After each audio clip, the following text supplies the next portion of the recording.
Bienvenidos al debate de France 24, soy Santiago López González. Las mujeres mexicanas alzaron su voz en una protesta ante el fracaso de las políticas del gobierno para combatir la violencia de género en ese país latinoamericano. La situación es muy complicada. Vean estos datos que hemos preparado para ustedes, para que ustedes dimensionen qué es lo que está sucediendo con las mujeres mexicanas. En la primera gráfica tenemos que 9 mujeres son asesinadas diariamente en ese país. Desde el año 2015 han tenido lugar y han sido registrados unos 3.200 feminicidios. Solo en la Ciudad de México, la capital, han sido registrados ya 18 feminicidios en el primer semestre del año en curso, del año 2019. Asimismo, 292 mujeres fueron víctimas de abuso sexual solo en la Ciudad de México, también en lo que va corrido del año 2019. Estas son cifras que presenta la organización ONU Mujeres. México está entre los 20 peores países para ser mujer, de acuerdo a las estadísticas. Cayó del puesto 60 al 80 en el ranking publicado por US News and World Report 2019 en cuestiones de derechos humanos e igualdad de género. Está muy por debajo de países que son condenados a nivel internacional, condenados por las democracias occidentales como Kazajistán, que está en el puesto 59, Turquía, que está en el puesto 52, Israel, que está en el puesto 43, incluso Arabia Saudita, que está en el puesto número 41. Para conversar sobre este tema nos acompañan en el estudio de France 24 Luz de María Muñoz Corona. Ella es historiadora mexicana y también es docente y conferencista. Y está con nosotros también Diana Paola Pulido. Ella es psicóloga e investigadora de la Universidad Piloto de Colombia. Y vía Skype desde la Ciudad de México nos acompaña Alicia Elena Pérez Duarte, exfiscal especializada en delitos violentos contra las mujeres del Instituto de Investigaciones Jurídicas. Y también se une a esta conversación Brenda Hernández. Ella es activista mexicana y consultora de estrategias legales. Pues tenemos el tema, tenemos el contexto y tenemos a nuestros invitados. Pero antes, también les quiero recordar que ustedes pueden ser partícipes de este debate, dejar sus comentarios y sus preguntas a través de las redes sociales. En Twitter nos encuentran como @France24_ES. Deje su mensaje con la etiqueta numeral el debate F24. También pueden escribirnos a través de Facebook, Instagram o pueden escribir a mi cuenta personal en Twitter @Santilogo. Ahora sí, pues demos inicio entonces al debate y yo quiero comenzar preguntándole a Luz de María Muñoz, que es historiadora, que nos acompaña aquí en el estudio, el contexto en el que estamos en este momento, porque esto del maltrato a la mujer mexicana es algo cultural para este país. Bueno, hace referencia, por supuesto, al tema del machismo, a una sociedad que está cambiando.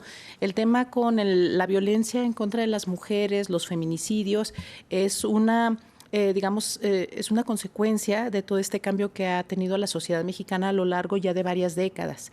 Desde los años 70, particularmente en 1975, la sociedad ha tomado varias medidas para generar un cambio en donde la mujer pudiera empoderarse, pudiera ir ganando espacios en diferentes aspectos, en la política, en las empresas, etcétera. Estos cambios que sí se han dado han generado un desequilibrio en la sociedad. Entonces, desde mi punto de vista, quiere decir que el desarrollo de las masculinidades no se ha transformado en el mismo sentido y con igual rapidez que lo han hecho las mujeres. Este desequilibrio genera violencia, tensión. Sí. Vamos a Ciudad de México. Quiero preguntarle a Alicia Elena Pérez Duarte, ¿qué es lo que está sucediendo en este momento en la sociedad mexicana que está dejando al descubierto, o por lo menos para la comunidad internacional es mucho más visible, estos casos de violencia contra la mujer que ha llevado que incluso haya protestas en las calles? 32 protestas hubo en diferentes ciudades mexicanas la semana pasada. Bueno, desde mi punto de vista, es una situación que viene creciendo de tiempo atrás. Es una situación que efectivamente, como acabamos de escuchar, tiene un contexto histórico, pero que en el aquí y el ahora se ha desbordado. Las autoridades han sido incapaces de, por un lado, sancionar desde los hechos pequeños de la violencia familiar, que no es tan pequeño, pero es un hecho que todavía la mujer está viva, hasta los feminicidios. Se han mostrado incapaces todas las autoridades, policías, ministerios públicos y tribunales de sancionar estas acciones. Y eso genera por un lado, una situación de miedo entre las mujeres y en la sociedad entera, y precisamente por eso nuestro discurso, el discurso de las jóvenes, de las mujeres jóvenes, es no me protegen, me protejo yo o me protegen mis compañeras. Pareciera que la solución a esto está en la sociedad misma y no viene del propio Estado. Le pregunto a Brenda, también en la Ciudad de México, entonces, ¿será el Estado el que está fallando acá en conjunto con la sociedad? ¿Cómo podemos entender esa afirmación que ha hecho Alicia Elena? Te saludo, Santiago, y sí, efectivamente coincido con Alicia y con Luz. Venimos de modelos ya estructurales, culturales y patriarcales que desde luego detonan en situaciones como la ocurrida a la joven que fue agredida presuntamente por 4 policías. Efectivamente, considero que ahora la juventud tiene un nuevo modelo, una nueva forma de comunicarse, de expresar. Estas protestas provienen del dolor, de la negligencia, del miedo a ser atacadas a otras congéneres, a las jovencitas, niñas y mujeres, como tú bien dices en las estadísticas. 9 mujeres por feminicidios, que hablamos de no un homicidio, es un feminicidio, tiene circunstancias muy particulares por cuestiones de género que estamos viviendo en México actualmente, y desde luego la sociedad es partícipe también, porque es una construcción cultural todo esto. Le pregunto ahora a Diana Paola Pulido, aquí en el estudio de France 24, psicóloga, ¿cómo entender precisamente ese factor psicológico que entonces se está transformando no solamente en México, sino también en muchas sociedades donde las mujeres han empezado a alzar su voz y han empezado a dejar de lado todos estos antiguos conceptos en los que se les tenía relegadas y ahora están tratando de alzar su voz? Yo pienso que de todas maneras, si bien ahorita está en boga el tema de México, es algo que ha venido desde varios años, no solamente es ahorita, y llama la atención precisamente que cuando se acude a la violencia es que todos los medios empiezan a cubrir este tipo de noticias. Pero en México, por ejemplo, lleva más o menos 4 o 5 años con diferentes tipos de propuestas en términos de marchas lúdicas y otro tipo de cosas, no solamente en México, sino en diferentes países de Latinoamérica. Incluso aquí en Colombia se han presentado diferentes movimientos, por ejemplo el del 8 de marzo, en donde hubo plantones en diferentes lugares, diferentes marchas, y que finalmente, pues, en términos de la psicología, no solamente desde el sujeto, sino como fenómeno social, pues es un fenómeno de interés en cuanto a que son las mujeres quienes están buscando un fenómeno de equidad y lograr detener el patriarcado, Que es algo muy difícil para las sociedades de América Latina. Alicia Elena, a nivel del gobierno, ¿qué ha hecho el Estado mexicano entonces para comenzar a dar un poco de solución a esto? Ya usted ha dicho que el Estado ha fallado, pero ¿cuáles han sido esos planes que precisamente están fallando en este momento? Bueno, para hablar solo de este siglo, para no irme tiempo atrás, el Estado ha sido empujado literalmente por el movimiento feminista mexicano y por mujeres que, aunque no se asumen como feministas, de todas maneras empujan en esto de la igualdad entre mujeres y hombres. Se ha hecho de todo, entre sociedad, entre Estado y mujeres. Hemos construido leyes, hemos impulsado protocolos de actuación, tanto policial como ministerial, como en tribunales. En tribunales literalmente hemos obligado a jueces, magistrados y ministros a juzgar con perspectiva de género. Es decir, si hay todo un empuje intentando buscar soluciones a un problema que viene de tiempo atrás, no es un problema de hoy en día. Sin embargo, todo esto ha fallado porque pareciera que en esta ecuación nos falta algo, y ese algo es la conciencia de los hombres. Cada vez que una mujer o muchas mujeres gritamos, como el viernes pasado en todo el país, no solo en la Ciudad de México, basta ya a esta violencia, siempre hay alguien que dice, bueno, los hombres también. Bueno, no todos los hombres. Posiblemente sí, es cierto, no todos los hombres, pero de todas maneras la conciencia de respeto hacia las mujeres que debe haber en esta sociedad y en cualquiera, no está siendo visualizada correctamente desde el otro componente de la población, que son los hombres. Y ese es el problema desde mi punto de vista. Por eso sostengo que es un problema de Estado, no es un problema de una sociedad entendida como la interacción entre mujeres y hombres en comunidad, sino de todo el complejo que significa Estado, desde lo político, pasando por los tres poderes hasta las acciones cotidianas. Brenda, su opinión al respecto allí en Ciudad de México. Así es, Santiago. Mira, efectivamente, como también refiere Alicia, el Estado tiene una enorme responsabilidad en este momento. A mí me preocupan algunas cosas. Por ejemplo, sí, en este caso la mayoría de los agresores son hombres contra las mujeres por esa violencia de género. Violan y matan padres, hermanos, amigos, vecinos, hijos. Eso es incuestionable. Y en cuanto al Estado, me parece que a veces la respuesta es lenta. En este caso, por ejemplo, de la joven de estas manifestaciones, en mi opinión profesional, el Estado debió de inmediato tomar medidas oportunas. Una, de protección a la joven, porque filtraron sus datos y la colocan en una situación de vulnerabilidad. Y segundo, informar qué es lo que estaba pasando con los agresores, porque ellos estaban trabajando aún, seguían prestando un servicio, lo cual es incomprensible. Pero también voy a otro punto. No todos los policías, por ejemplo, se puede decir que cometen estas atrocidades. También ellos tienen un clima que desde luego no se espera este tipo de conductas, que sí requieren mayor capacitación y responsabilidad como agentes del Estado.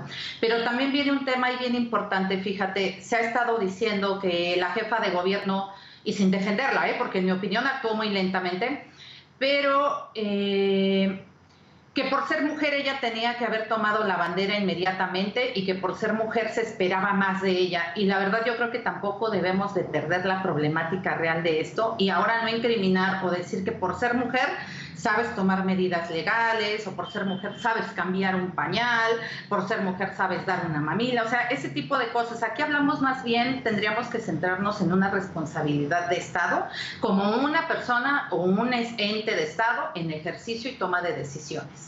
¿Y cómo exigirle entonces al Estado? Le pregunto a Alicia Elena, allí en Ciudad de México, antes de darle la palabra a mis invitadas en el estudio, ¿cómo entonces presionar al Estado? Porque ya ustedes han empezado a realizar marchas, ha habido numerosos casos, a esto también se suma un factor importante, de acuerdo, recogiendo a lo que ustedes están diciendo, y es la impunidad y la lentitud de la justicia para adelantar los casos. Muchos de ellos ni siquiera tienen expedientes abiertos, también porque las propias mujeres les da miedo ir a denunciar ante las autoridades. Entonces, ¿cómo hacer ese impulso para que todos estos factores se enruten hacia esta causa? Esa es, digamos, la pregunta de los 64,000, reconociendo la edad que tengo, ¿verdad? La pregunta clave, que justamente porque no hay respuesta, porque el Estado mismo no ha dado la respuesta adecuada, suceden este tipo de manifestaciones desbordadas, a las que yo califico de legítima defensa, porque todo eso que estamos viendo en pantalla no es más que una respuesta a lo que sucede en nuestros propios cuerpos, en especial en los cuerpos de las mujeres jóvenes. A través de esas manifestaciones, las jóvenes están exigiendo algo tan elemental como el derecho a vivir sin violencia. Y desde luego, quienes por edad o por nuestras circunstancias personales no estamos en esas manifestaciones, exigimos al Estado que aplique su responsabilidad, que no es otra más que la justicia, para poder vivir un derecho, en este caso un derecho humano elemental, que es el derecho a la vida sin violencia. Tiene que haber la corresponsabilidad en los espacios de justicia y de seguridad, o sea, policía, fiscalías o ministerios públicos y tribunales. Si ahí falla el Estado, no hay manera. Inclusive a manera de broma he dicho, bueno, pues pactamos el país a la mitad, de un lado las mujeres y del otro lado los hombres, pero no se trata de eso, se trata de que el propio Estado cumpla con su responsabilidad y haga valer nuestros derechos, los derechos de las mujeres, en un clima de respeto mutuo. Sí, Diana Paola, aquí en el estudio, ¿algo que añadir al respecto? Yo pienso que también es muy importante tratar de entender la posición de las mujeres, es decir, por eso mencionaba hace un momento que llevamos varios años tratando de hacer diferentes movimientos, y es claro que cuando un organismo, cuando un ser humano en particular se ve acorralado porque finalmente estamos bajo un sistema de opresión en muchos sentidos, desde el extremo del feminicidio, pero hay una violencia constante desde el acoso callejero, por ejemplo, el acoso por internet o el solo hecho de la inequidad, por ejemplo, en los salarios, en los puestos y demás. Entonces lleva a que las mujeres o cualquier ser humano, pues obviamente trate de defenderse, pero llega un punto en el que el temor no permite otros medios de expresión. Por ejemplo, es claro que se han creado diferentes aplicaciones en las cuales se busca que la persona, la mujer, pueda dar un grito de ayuda en caso de sentirse en peligro, en donde las mujeres se puedan acompañar. Pero insisto, si el Estado no permite un medio de protección, si no se encuentra otra manera, se puede llegar a este tipo de eventos como los que se están presentando. Luz de María, ¿algo que añadir al respecto? Sí, me parece muy interesante, independientemente del tema de lo violento, de la violencia que se presentó en esa manifestación, es que estas mujeres están enojadas, hay mucha rabia contenida. Bueno, y también es un tema para la reflexión, todo el monopolio de la violencia, el monopolio de la fuerza. Estas mujeres desde hace ya varias décadas atrás han estado rompiendo muchos tabús, han estado rompiendo muchas barreras y ahora pues digamos están en este tope, en esta línea máxima, ¿no? En donde exigir de una forma agresiva, enérgica, llama más la atención que el hecho por el cual se están manifestando. Ese es un punto que quiero tocar más adelante con ustedes. Le quería preguntar, Luz de María, ¿qué pudo haber transformado este tipo de violencia? Porque en México, bueno, no solamente en México, también en muchos países de América Latina, la violencia dejó de ser una violencia intrafamiliar y ahora se volvió una violencia a otro nivel.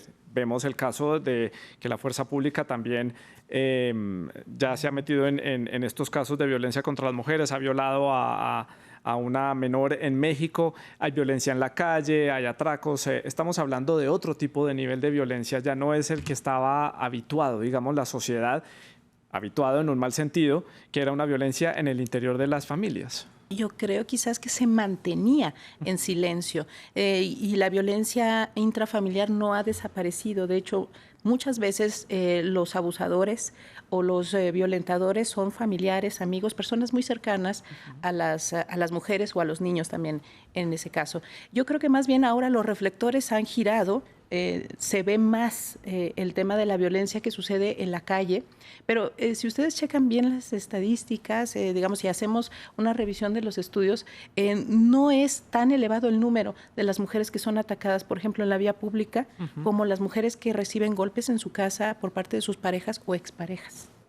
Retomo el tema de las manifestaciones recientes que hubo en Ciudad de México y en otras 32 ciudades de la República Mexicana. Incluso hubo una manifestación en Ciudad de Guatemala frente a la Embajada de México en esa capital, manifestándose por todas estas situaciones que se han presentado en México. Y para los medios de comunicación, incluso para el gobierno del presidente Andrés Manuel López Obrador, fue sobre la mesa el tema de la manifestación violenta, de los ataques que hubo a algunos periodistas y de los daños que hubo a algunos bienes públicos. ¿Por qué se desvirtuó el fin de la manifestación que hubo el viernes? Le pregunto a Brenda Hernández en Ciudad de México. Pues mira, Santiago, considero que en muchas ocasiones estos casos se politizan precisamente por la impotencia del Estado para dar una respuesta pronta y sobre todo efectiva. Aquí hablamos de un tema de derechos. Tenemos un marco jurídico muy vasto y el problema es la justiciabilidad de esos derechos.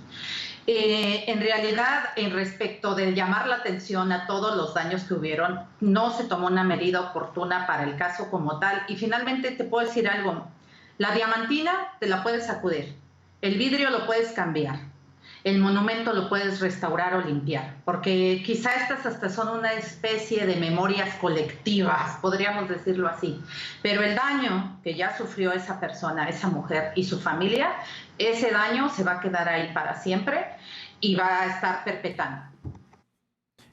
Alicia Elena, su opinión al respecto, ¿por qué se desvirtuaron estas manifestaciones? El gobierno trata de desviar la atención hacia los daños que hubo y no hacia el fin y el punto central de estas manifestaciones. Pues mi respuesta es que es por vergüenza, por darse cuenta de lo que le han fallado. Y entonces es más fácil decir, así no son las formas, pídanlo por favor, que reconocer la falla que tuvieron. Aunque es cierto que la jefa de gobierno de la Ciudad de México pidió disculpas por su discurso inicial, también es cierto que nuestro presidente les llamó la atención pidiéndoles que se manifiesten como buena gente, decentemente, con buenas costumbres. Eso no se hace. Estamos frente a un hartazgo absoluto de todas las mujeres, me incluyo en todas las mujeres, frente a una violencia que nos está matando. Es cierto que ahora se está llamando la atención de lo que sucede afuera de los hogares, pero la verdad es que la violencia doméstica es altísima, son más del 70% de los casos están en el interior de los hogares, del 30% restante son en los espacios en donde las mujeres teóricamente están seguras, como sus escuelas, sus centros de trabajo, pero en realidad la verdad es que este machismo del patriarcado no nos permite vivir en paz. ¿Cómo quieren que se los digamos? Esa es la pregunta. ¿Cómo quieren que se los digamos? No nos escuchan de ninguna manera más que cuando se hace actos de violencia, insisto, de legítima defensa, pero en vez de revisar el porqué, el origen de ese reclamo, nos dedicamos a denostar a las jóvenes que están reclamando. Eso me parece que es una falta garrafal del Estado. Diana Paola, hartazgo, una palabra importante aquí en este contexto. Podemos estar de pronto en la punta de un iceberg de un gran movimiento de mujeres mexicanas. ¿Puede esto ser el origen de una movilización grande a largo plazo, de pronto un despertar de las mujeres mexicanas? Pienso que no solo mexicanas, pienso que a nivel Latinoamérica, porque es que además, retomando un poco lo que estaban hablando las compañeras, es que precisamente el desvirtuar la queja del otro es un mecanismo de control. Simplemente es una manera de callar al otro, de decir lo que tú estás diciendo no es importante, y desvirtuar todo un movimiento simplemente señalando por unos daños particulares es una forma de quitar el peso del argumento, y es básicamente un intento de continuar con la opresión y continuar con el mismo sistema de control. Y esto no se da solamente en México, sino que es una situación latinoamericana y que por supuesto pienso que es el origen de la punta del iceberg, como tú estás mencionando. La punta del iceberg. Por este lado, Luz de María, ¿puede ser el inicio? ¿Se están dando las condiciones a nivel social para que esto origine un movimiento de pronto a nivel latinoamericano o mexicano en este caso? Sí, yo creo que sí, y pues ojalá fuera un movimiento en serio a nivel latinoamericano, organizado, para que tuviera una fuerza y una cohesión conjunta, una unidad que le diera una mayor proyección para ver si de esa otra forma se puede lograr verdaderamente un cambio, ¿sí? En Ciudad de México, le preguntó a Brenda la misma pregunta, su opinión al respecto. Esto es usted que está allí, que es activista, que ha estado en el diario Vivir de las Mujeres Mexicanas allí en la capital. ¿Es la punta del iceberg? ¿Puede ser esto el inicio de un gran movimiento a nivel nacional? Considero que sí, Santiago, porque te puedo decir que tú recuerdas el caso del campo algodonero en Ciudad Juárez. Yo en ese tiempo era muy joven, pero me llamaba la atención ver grupos de mujeres manifestándose en la calle. No veías hombres. Parecía una lucha de mujeres desde ese tiempo. Y bueno, ese caso a nivel internacional trajo grandes implicaciones sobre temas de tortura, discriminación y el propio concepto de feminicidio. En estos años sí, sin duda, las expresiones de protesta han cambiado, pero creo que sí son las mujeres jóvenes las que han venido a transformar la protesta, la legítima defensa, como dice Alicia, y creo que sí podría ser punta del iceberg, porque creo que a veces aquí no habíamos sido tan organizadas como para protestar, pero llegas a un hartazgo, como se ha dicho, y va acompañado de los graves números de impunidad. Puedo hacer esto, puedo hacer aquello contra ti, mujer, y no va a pasar nada, porque de hecho de 9 investigaciones o denuncias que se presentan, una es la que llega a tener una condena. Hablamos de 9 casos que estuviste sometida a un procedimiento, a estudios médicos, a exponerte ante la gente, ante las autoridades, a ser revictimizada. Me tocó el caso de un violador que incluso lo sentaron al lado de la joven a declarar como si no pasara nada y ella aterrada a una menor de edad. Entonces, y entre otras tantas atrocidades que me ha tocado ver. Creo que hace falta mayor sensibilidad del operador jurídico, pero este sí podría ser un momento importante que las mujeres mexicanas podríamos tomar para dar cuenta, para manifestarnos y para solicitar y exigir al Estado una respuesta. ¿Y dónde queda la sociedad mexicana? ¿Puede respaldarlas de alguna manera, Alicia Elena? ¿Puede que haya una unión verdadera de mexicanos, no solamente de las mujeres, para respaldar estos movimientos? Desafortunadamente todavía no. Todavía no, porque estamos golpeando directamente a la base de nuestra cultura. Esa base de una cultura machista, profundamente machista, que la vemos reflejada desde las canciones, desde el amor romántico, desde el mariachi que toca serenata en las madrugadas a la princesa. A eso es a lo que estamos tocando y estamos tratando de socavarle las bases. Por eso mi llamado desde hace mucho tiempo es también a los hombres mexicanos. Las mujeres muchas mujeres estamos ya literalmente en pie de demanda, de exigencia, pero falta que los hombres nos acompañen, porque no es un problema de mujeres contra hombres, es un problema de toda la sociedad, pero mientras los hombres no se involucren, mientras los hombres no deconstruyan ese machismo, no vamos a avanzar. Y siempre habrá mujeres que, como sus hombres, los suyos, los que están en su entorno, le dan privilegios o le proporcionan elementos que ella considera como básicos para su vida, entonces ella misma los acompaña y los refuerza en su machismo. Sí. Por eso digo que no es todavía toda la sociedad. Ojalá fuera, y para eso necesitamos a los hombres. Y espero que no sea nada más Latinoamérica, que sea el mundo entero, porque México es el primer lugar en Iberoamérica, pero el mundo entero tiene el mismo problema. Luz de María, un punto importante que toca Alicia Elena, el factor cultural que tiene que cambiar. Todo está parte de la idiosincrasia mexicana, las letras de las canciones, las historias de las telenovelas.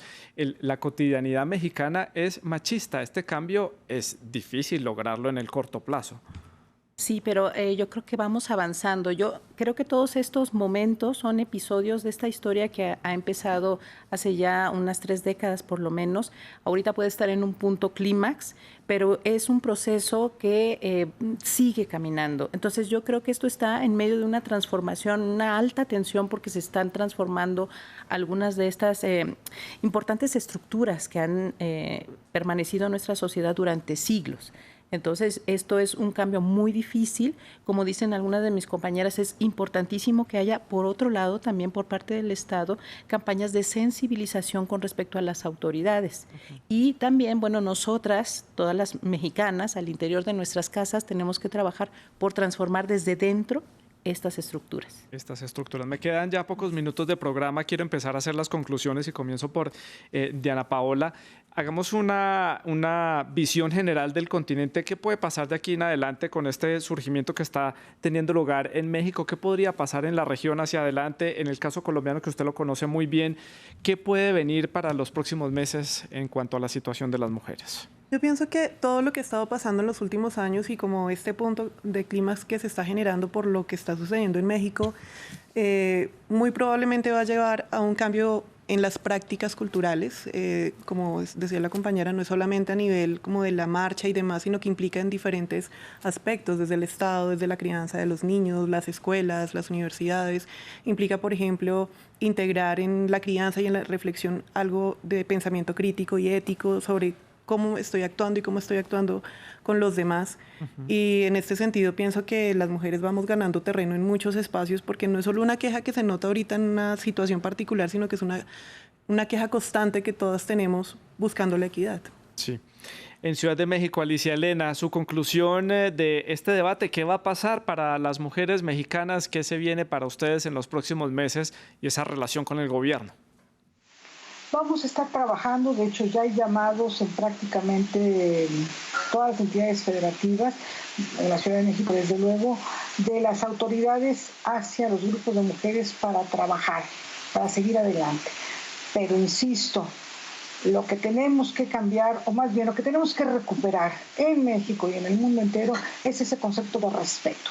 Respeto hacia las mujeres y respeto recíproco.